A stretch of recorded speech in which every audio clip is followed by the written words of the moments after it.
Good morning mga idol, good morning. Napakaganda ng ng umaga oh. Ng araw. Pero mga idol, hindi maganda yung umaga ko ngayon. Kasi di ko akalain na pati pala dito sa Europe ay meron din palang mga masasamang loob. Yun mga idol, pagising ko na ng umaga, nagulat ako. Yung wallet ko, yung passport ko, yung license ko, lahat ng mga documents ko na nakalagay dun sa bag, nakalagay na dun sa apakan ng truck ko.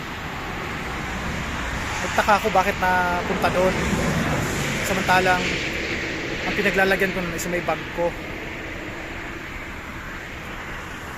Yun nga, nasa parking ako ng Germany. Hindi ko akalain na hindi na rin pala safe dito. Nagtaka ako bakit nandun, na alam ko hindi naman doon ang lagayan ko ng wallet. So nagsuspecha na kaagad ako na pinasok ako at chinek ko agad yung pera na nakalagay dun sa wallet. Tama nga ang hinala ko mga idol, pinasok ako ng masasamang loob. Nakakalungkot kasi lumalaban tayo ng patas tapos sila ay hindi. Pinasok ako nang wala akong kaalam-alam, wala akong kamalay-malay na yun, may tao na pala sa loob ng truck ko. Paano na lang kung nagising ako sa kalagitnaan ng tulog ko? Sigurado manlaban ako or anuman magagawa ako that time. Baka buhay ko pa ang kapalit. Buti na lang at yun, pera lang ang sinadya nila. Cellphone ko hindi nila kinuha, ATM ko hindi nila kinuha. Ito mga idol, ito yung pagparaan nila ng pasok sa truck ko. Sinikwat nila yung pinaka-lock. Hindi ko lang alam kung makikita talaga sa video. Ito, pinirasa nila. Pag sikwat mo kasi dyan, madudukot na yung pinaka-lock sa loob. Yan. Kabilaan po yan. Kabilaan po.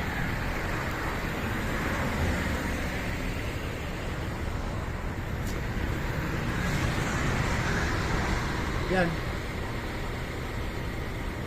Pag sikwat mo yan, madudukot na nila sa loob.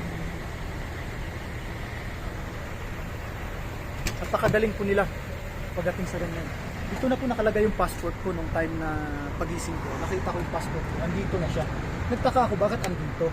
Samantalang yung passport ko doon ko sa bag nilalagay.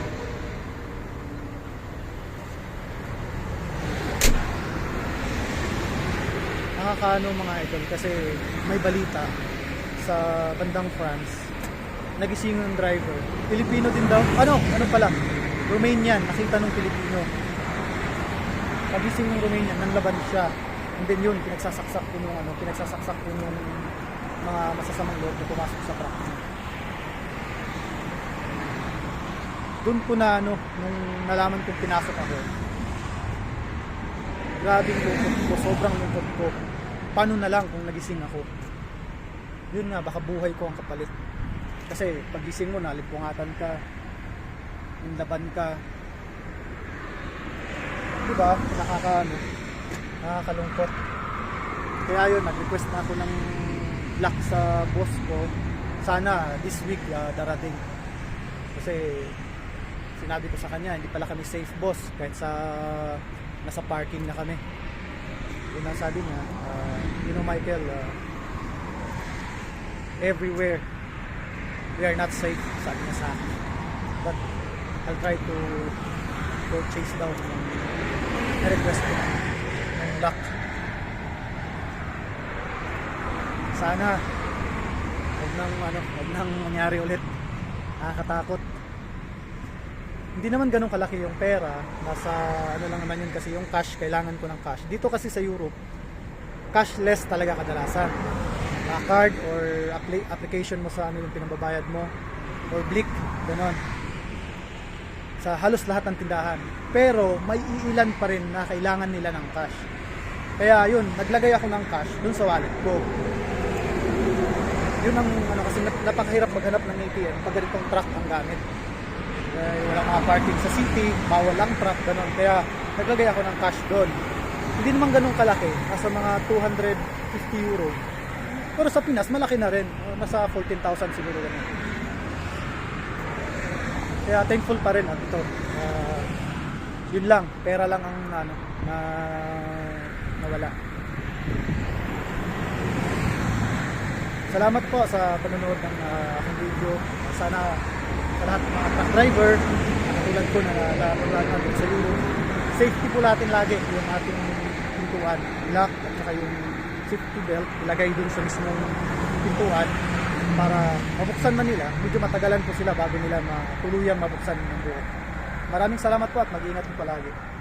God bless po.